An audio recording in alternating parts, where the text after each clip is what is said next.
Okay, today we're going to talk about the weighted average cost of capital, which is covered in Chapter 11 in your textbook. So the weighted average cost of capital is exactly what it sounds like. It is a weighted average of the costs of each source of capital that a firm uses. The reason we have to use a weighted average instead of a simple average is because firms do not typically use the same amount of debt and equity. They use different amounts. So here you can see the formula that we're going to be using. It simply says that the weighted average cost of capital is the weight of debt times the after-tax cost of debt plus the weight of preferred equity times the cost of preferred equity and the weight of common equity times the cost of common equity. So in this equation, the W's are the weights, T is the tax rate, the marginal tax rate, and the K's are the costs of each source of capital. K is used for cost because, well, K stands for cost, I guess. So what is the weighted average cost of capital? Well, one way to think about it is the minimum rate of return that a firm must earn in order to simultaneously satisfy all of its capital providers. In other words, the firm gets money from creditors, they may get money from preferred stockholders, and they get money from common stockholders. And this is the rate of return that will simultaneously satisfy all three of them. Anything less, and the common stockholders at the very least are going to lose out. So our goal in this chapter is to calculate the weighted average cost of capital. And then we're going to use this, or we have already used this in chapters 8 and 9 to find the value of the firm. If you recall, the value of the firm's operations is the present value of all the future free cash flows discounted at the weighted average cost of capital. Now, why did we use the weighted average cost of capital in that case? Very simple. Because the weighted average cost of capital is the combined required return of all of the investors in the firm. And remember that all of the investors in the firm have a claim on the free cash flow. So that means that we need to use a rate of return that is common to all of them. We can also use the weighted average cost of capital to figure out if the firm is creating or destroying value for its investors. You'll recall that in chapter 6, I believe it was, we compared the return on invested capital to the weighted average cost of capital. So the ROIC is the rate of return that the firm actually earns, and the cost of capital is the rate of return that they need to earn. So what we want to see there is that the return on invested capital is greater than or equal to the weighted average cost of capital. In the next two chapters, 12 and 13, we're going to be looking at capital budgeting. And in capital budgeting, the appropriate discount rate is the weighted average cost of capital. We need to figure out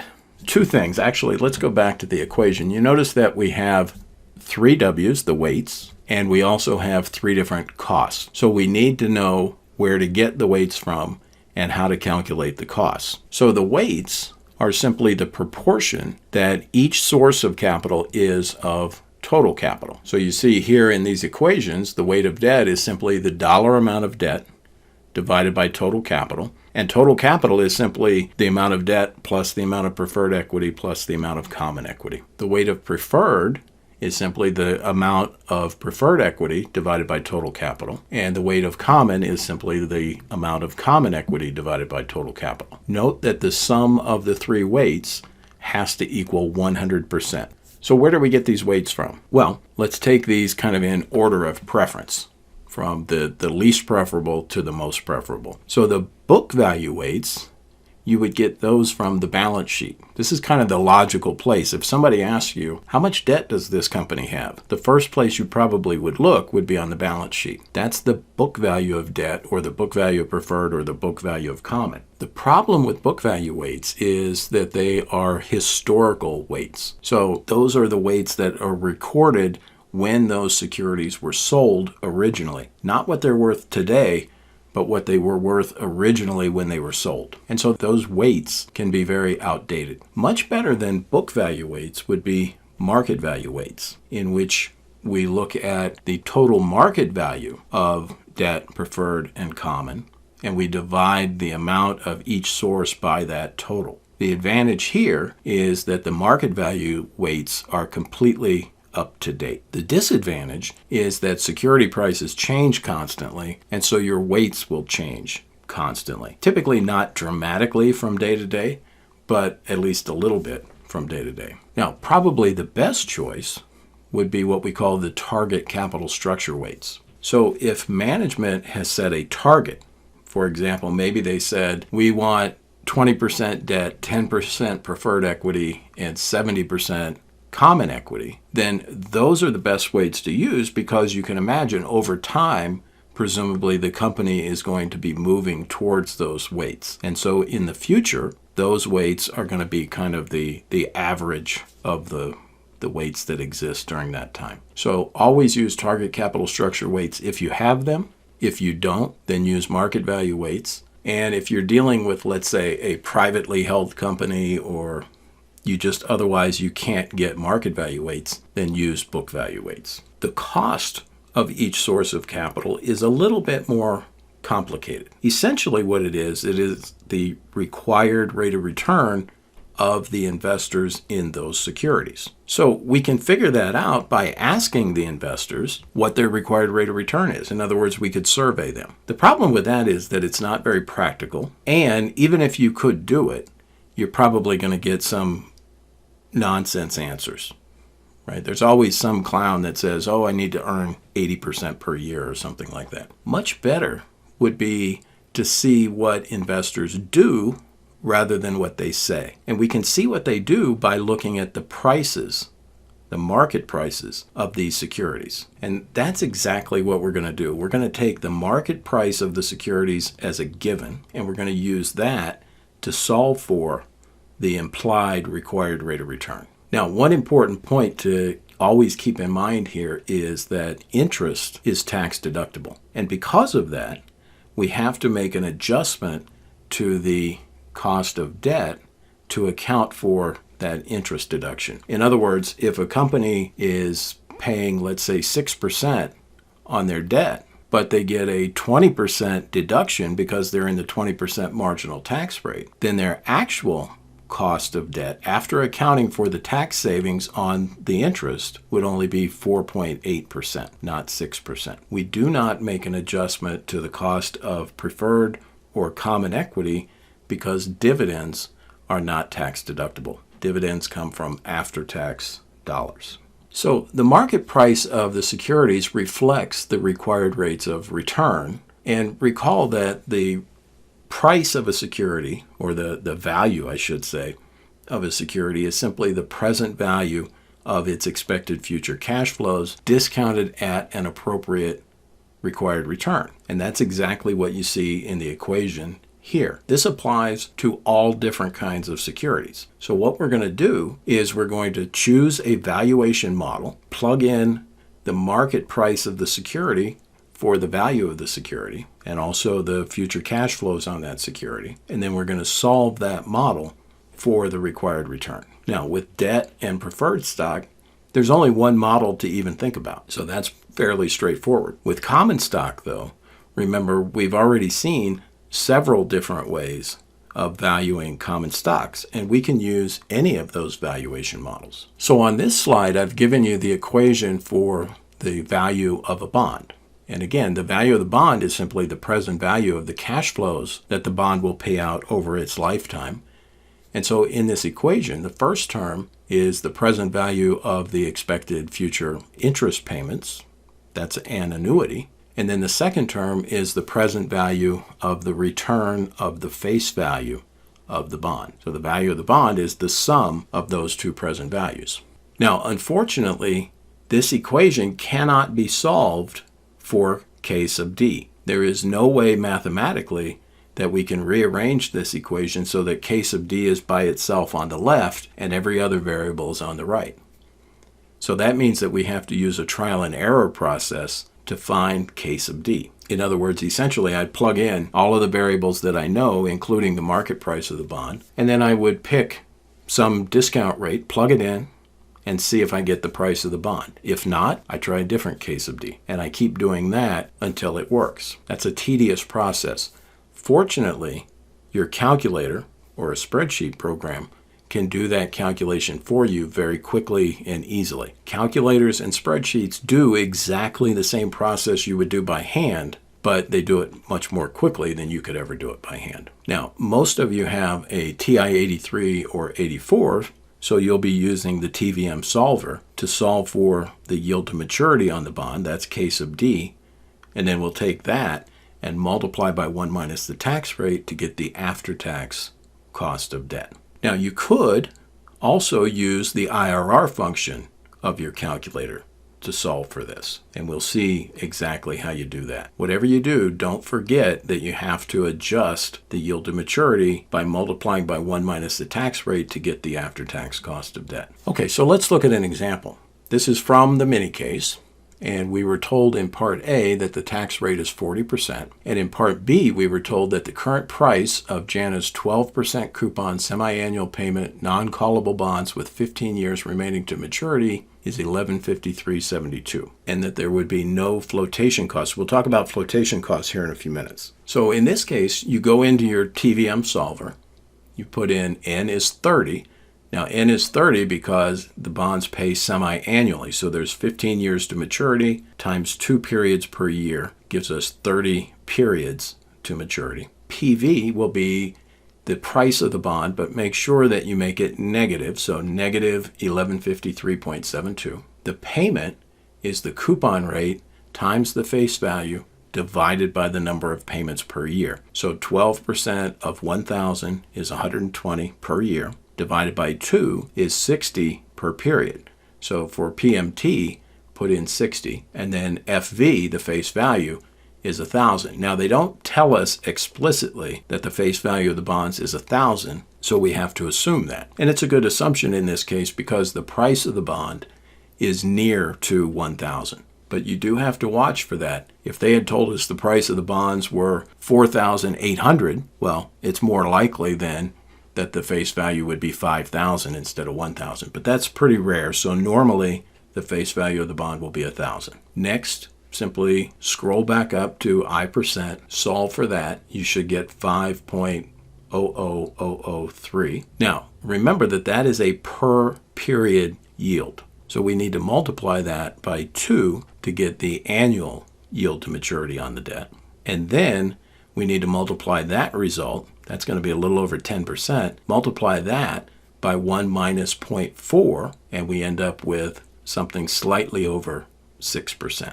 Now, I mentioned earlier that if you want to, you could use the IRR function on your calculator. And I've shown that result here. So the IRR function, we give it, first of all, the initial outlay or the cost of the investment. So that's negative 1153.72, comma. We give it a list of cash flows. Now, if you wanted to, you could list out 60 cash flows.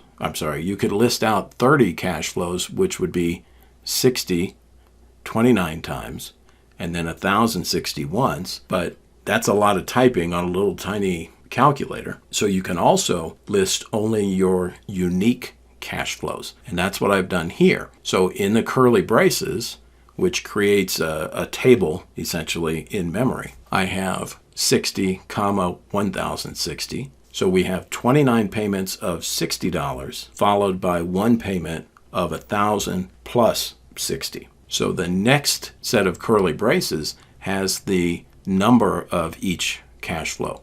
So I have 29 payments of $60 and one payment of 1,060. When you hit enter to solve that, you'll get the same 5.00003 that we got before, double that, multiply by 1 minus the tax rate, and we get 6%. And you can see how that's done on the screen at the right. Now, one thing that we need to do, preferred stock is what we call a hybrid security. That is, it absolutely represents an ownership position in the firm. In other words, it is equity. But it has fixed payments like a bond does. So it kind of looks like a bond, kind of looks like a stock. There are some other features that make it kind of like a bond as well, and other features that make it kind of like a stock. But the point is that we can value it like it's a bond, or we could value it like it's a common stock. And since we've already looked at how to value a bond, we'll do that. So one of the key differences between a bond and a share of preferred stock is that the bond has a definite maturity date. The preferred stock does not. In effect, it is a perpetual security. So what we want to do here is we want to take the limit of this bond valuation equation as n goes to infinity. And if we do this, what we end up with is simply the payment divided by the required return. And in the case of preferred stock, that payment is a dividend. So we'll call that div or D. They're all the same, so we don't need a subscript. So to find the value of a share of preferred stock, we simply take the dividend divided by the required return. Now, again, we don't really want to know the value of the preferred. We want to know the required return. So we'll take the market price and divide that into the dividend. In other words, the dividend divided by the market price. That will give us the required return for preferred equity. So in Part C, in the mini case, they tell us that the current price of the firm's 10%, that means the dividend is 10% of the face value of the preferred. So the current price of the firm's 10% $100 par value quarterly dividend perpetual preferred stock is $116.95. JANA would incur flotation costs equal to 5% of the proceeds on a new issue. We're going to ignore flotation costs for right now. We'll come back to that after we've talked about flotation costs. So what we need to do here is simply take the dividend divided by the price. So we know that the dividend is 10% of $100 or $10 per year. It's paid quarterly, but we don't really need to pay attention to that. So we have a $10 dividend divided by $116.95 gives us a required return of 8.55%. Now that's not really the final answer here because we are going to need to adjust for flotation costs, but for right now, we'll stick with this. For common stock, we've seen that there are several models. So for example, we used previously the constant growth dividend discount model, and we also talked about a non-constant growth rate model. We could use either of those or a two-stage model or a three-stage model. We're going to stick with the constant growth model and a couple of others here. So the constant growth model says that the value of the common stock is D0 times 1 plus G divided by K minus G. And if we solve that for the required return K, we end up with D sub 0 times 1 plus G divided by the value of the stock plus the growth rate. Or alternatively, we could say D1 because D0 times 1 plus G is the next period dividend. So D sub 1, take D1 divided by the value of the stock and add the growth rate. Notice that this is simply the dividend yield plus the capital gains yield. Now we could also find the required return on retained earnings, and I'll mention that in just a second, but on retained earnings by using the capital asset pricing model. The only difference in the way that I'm showing it here is I'm using K for the required returns instead of R, but this is the same CAPM that we've used before. So you take the risk-free rate plus beta times the market risk premium. And then finally, there's a third way that we could find the required return on retained earnings, and that is called the bond yield plus risk premium approach. This is a very simple little approximate model that says you simply take the yield to maturity on the company's debt plus some risk premium. And that risk premium typically is somewhere between 3 and 5%. Commonly we use 4, but it could be 3 or 5 or some other number if you feel like that would work better. Now notice that we have 3 different techniques here. It is unlikely each of these 3 is going to give you the same result. So what that means is we can do this 3 different ways and average the answers together to get the final estimate of the cost of equity. Now, one thing that I did not mention previously is that we have 2 kinds of equity. We have retained earnings, which is internally generated equity. That is, the company sells some product, that gives them revenue. They pay some expenses. That gets them to net income. And then from the net income, they pay out some of that as a dividend and some of that they retain. That's the retained earnings. That money is available for investment purposes. But remember, they've already paid the interest on the debt, so the retained earnings belongs to the common shareholders. So it is actually equity. Now, the other kind of equity is what we call new common stock or new common equity. And this is money that they raise by selling new shares of common stock. The difference, as we'll see here in a minute, is that with new common stock, there are costs associated with selling it. We call those flotation costs. You do not have those costs with retained earnings. Other than that, retained earnings and new common equity are the same thing. But new common equity costs a little bit more because of the flotation costs that you have to pay in order to raise money in that way. Now, in the mini case, they tell us that common stock is currently selling at $50 per share. The last dividend, D sub 0, was $3.12, and dividends are expected to grow at a constant rate of 5.8% in the foreseeable future. So we have information here that we can use with the constant growth dividend discount model. They also tell us that JANA's beta is 1.2. The yield on T-bonds, in other words, the risk-free rate, is 5.6%, and the market risk premium is estimated to be 6%.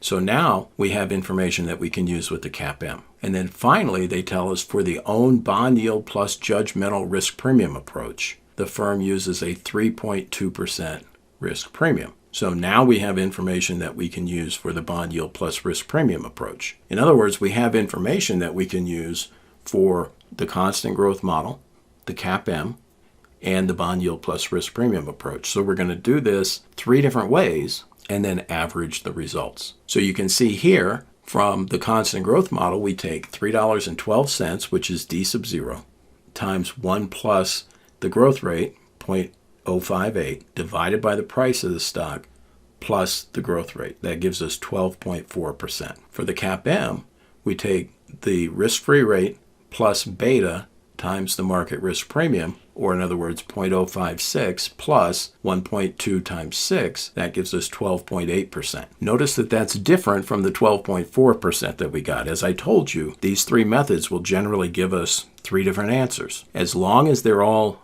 reasonable, you can use all of them. The bond yield plus risk premium approach, the bond yield, remember, we found it was about 10%. And then to that, we add 3.2%, so we get a cost of retained earnings of 13.2%. Now, when we average these 3 together, we get an average cost of retained earnings of 12.8%. All right, I've mentioned flotation costs a couple of times. So flotation costs are the costs associated with selling securities to the public to raise money. So there are numerous costs included in flotation costs. So, for example, we have to pay the investment banker. The investment banker is the firm or collection of firms that will sell our securities to the public. They charge fees for doing this. The Securities and Exchange Commission is going to require that we file a bunch of paperwork with them, and there are filing fees associated with that. There are also costs of compiling all of that paperwork. And then there is also management time that's involved in selling these securities. There are other things as well, but basically these 3 things are the flotation costs. So it's important to note that when a company is selling securities to raise money, that is not cost-free. So those costs, the flotation costs, reduce the amount of money that the company receives from selling those securities. That raises their cost of capital. So just as a quick example of this, imagine that you wanted to borrow $100 from the bank at a 10% interest rate. So you're going to be paying $10 per year on this loan. The bank agrees to make the loan, but informs you that there's a $10 fee. So they're going to lend you $100, and you're going to pay interest on that. But then they keep $10. So really, you only get to use $90, but you're paying interest on $100. So you're paying $10 a year in order to be able to use $90. So your effective interest rate is 11.11%, not the 10% that was quoted. Flotation costs work like that. Flotation costs reduce the amount of money that you receive from selling these securities and therefore raise the cost of capital. And so when we calculate the weighted average cost of capital, we have to account for flotation costs. We do this by reducing the market price of the security by the amount of the flotation costs. Now, in many cases, the flotation costs will be given to you as a percentage of the value of the security. And that's the way that I've indicated it here. So we use the same formulas that we talked about earlier. The only difference is that we take the market price times 1 minus the flotation cost as a percentage of the value of the security. Let me remind you that retained earnings does not have any flotation costs associated with it because the firm is not selling securities in order to get retained earnings. Also note that both the CAPM and the bond yield plus risk premium approach are not so easy to adjust for flotation costs. And so generally, we use those two approaches to find the cost of retained earnings, not the cost of new common equity. Now, in Part O of the mini case, they give you an example problem where we have flotation costs for debt and flotation costs for new common equity. And so they tell us that if the firm issues new common stock, flotation costs would be 15%. So to calculate the cost of new common equity, we're going to take our $3.12 dividend times 1 plus the growth rate, 5.8%, divided by the price less the flotation costs. So we're going to use 85% of the market price because flotation costs are 15%. So 50 times 1 minus 0.15 gives us the market price adjusted for flotation costs. And then again, we add the growth rate and we get cost of new common equity of 13.57%. Remember, the cost of retained earnings that we came up with was 12.8%. So the cost of new common equity is more than the cost of retained earnings. And that will always be the case. Now, they also told us that Janus issues 30-year debt with a par value of $1,000 and a coupon rate of 10% paid annually. If flotation costs are 2%, what is the after-tax cost of new debt? Well, this is exactly the same as what we did before, except we have flotation costs. And in this case, to keep it simple, they've said that the bonds pay interest annually, so we don't need to adjust for semi-annual payments. So our price is going to be $980, that is 1,000 times 1 minus 0.02, and then equals the formula. And when we solve that, we get 10.22%. That is the yield to maturity on the debt.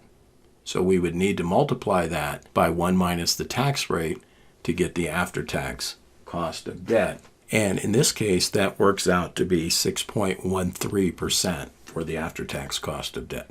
Now, finally, they did not mention in this part of the mini case anything about preferred stock, but remember, previously they told us that if the firm sold preferred stock, they would have to pay 5% flotation costs. So we take our $10 dividend divided by the price times 1 minus 0.05, that gives us a 9% cost of preferred equity. So now we have all of the information that we need to calculate the weighted average cost of capital. So we know that the tax rate is 40%. We know the capital structure is 30% debt, 10% preferred, and 60% common equity. So that's our target capital structure weights. And we want to know what is the weighted average cost of capital. Now, this is not Part O. This goes back earlier in the mini case. But we found that the after-tax cost of debt was 6%. Cost of preferred stock with flotation costs accounted for was 9%. And the cost of retained earnings, not new common equity, but retained earnings, was 12.8%. So if we plug all of that into our equation for the CAPM, you can see that we have 0.3 times 10% times 1 minus 0.4 plus 0.1 times 9% plus 0.6 times 12.8%, and we get a weighted average cost of capital of 10.38%. Now, from here, we're going to go take a real quick look at the spreadsheet that I've put together for the mini case. Okay, the mini case says that during the last few years, Janus Industries has been too constrained by the high cost of capital to make many capital investments. Now, as we will see in Chapter 12, a high cost of capital means that their projects are going to have low or negative net present values. Therefore, they wouldn't make any sense for them to accept those investments. And so apparently, their cost of capital has been high. That means they haven't had any profitable investments available to them, and so they haven't made many investments. Recently, though, capital costs have been declining. That means that NPVs, net present values, have been rising, and so now they have some profitable investment opportunities. And the company has decided to look seriously at a major expansion program. You're an assistant to Lee Jones, the financial vice president. Your first task is to estimate Jana's cost of capital. Jones has provided you with the following data which she believes may be relevant to your task. Okay, so you can see in my spreadsheet here that I have all of the information that they've given us. So we have a tax rate, a risk-free rate, a market risk premium, et cetera, et cetera. We have some information about their capital structure, 30% debt, 10% preferred, and 60% common equity. We have some data on their outstanding bonds, which we can use to estimate the cost of debt for any new bonds that they may issue. We have information about their preferred stock and their common stock. Now, I'm not going to go through every question here. I'm mainly going to go through the quantitative questions that are answered here in the spreadsheet. So question B asks, what is the market interest rate on Jana's debt, and what is the component cost of this debt for weighted average cost of capital purchases? Well, the cost of debt is the yield to maturity on the bonds, and then the after-tax cost of debt is that times 1 minus the tax rate. So in your calculator, you would solve for I%, as we saw in the lecture portion earlier, and then you're going to need to double that because these are semi-annual bonds. You get 10%. That was in the lecture. Then multiply that by 1 minus the tax rate, and we get 6% for the after-tax cost of debt. Question C asks, what is the firm's cost of preferred stock? Well, we saw that to get that, you're going to take the dividend on the preferred, which was $10, divided by the price of the preferred, adjusted for flotation costs, which would be $116.95 times 1 minus 0.05, and doing that, we get 9%. Now, the second part of question C says that Jana's preferred stock is riskier to investors than its debt, yet the preferred stock's yield to investors is lower than the yield to maturity on the debt. So in other words, the 9% cost of preferred is lower than the 10% yield to maturity on the debt. That doesn't seem to make any sense given that the preferred stock is riskier than the debt. Why would it have a lower yield or a lower cost? Well, if you'll recall, dividends received by one company that are paid by another are only subject to 30% taxation. In other words, there is a 70% dividend exclusion. Now, under the new tax law, I believe it's 50%, not 70%, but in the textbook they talk about the old tax law. That makes high-paying stocks much more attractive to companies than bonds, and therefore they're going to bid up the price of that preferred stock to a point where it's yielding less than the bonds are. Now, question D asks, what are two primary ways companies raise common equity? Well, we have retained earnings and we have new common equity. It says that Jana doesn't plan to issue any new shares of common stock. Using the CAPM, what is Jana's estimated cost of equity? Remember here, we're going to take the risk-free rate plus the beta times the market risk premium. We have 5.6% plus 1.2 times the 6% market risk premium gives us 12.8%. Now, question E asks us to calculate the cost of retained earnings using the dividend discount model. Now, they've called it here the DCF approach. That simply means the discounted cash flow approach, which is the constant growth dividend discount model. So we're going to take dividend 0, which is 312, times 1 plus the growth rate, so 1.058, that gives us dividend 1. Divide that by the price. Remember, we do not adjust for flotation costs because there are no flotation costs on retained earnings. And then we add the 5.8% growth rate, and we get 12.4%. Question F asks, what is the cost of equity based on the own bond yield plus judgmental risk premium method? Well, in this case, we have a bond yield of 10%. And they've told us specifically that the equity over the bond yield premium is 3.2%. So 10 plus 3.2 is 13.2%. Question G asks, what is your final estimate for the cost of equity? So as we noted in the lecture, we have three different estimates. We have 12.8%, 12.4%, and we have 13.2%. So if we average those together, we get 12.8%. So now we know the after-tax cost of debt. we know the cost of preferred equity, and we have a 12.8% cost of retained earnings. So question H asks us to calculate the weighted average cost of capital. We get 10.38%. Now, question L says that Jana is interested in establishing a new division that will focus primarily on developing new internet-based projects. Now, by internet-based, what they're implying is that this is some more risky division, and therefore its weighted average cost of capital should be higher than the rest of the firm. So it says, in trying to determine the cost of capital for this new division, you discover that specialized firms involved in similar projects have, on average, the following characteristics. Capital structure is 10% debt, 90% equity. The cost of debt is typically 12%, and they have a beta of 1.7. So if these firms are similar to the division that Jana is trying to set up, we would expect that the cost of capital would be similar.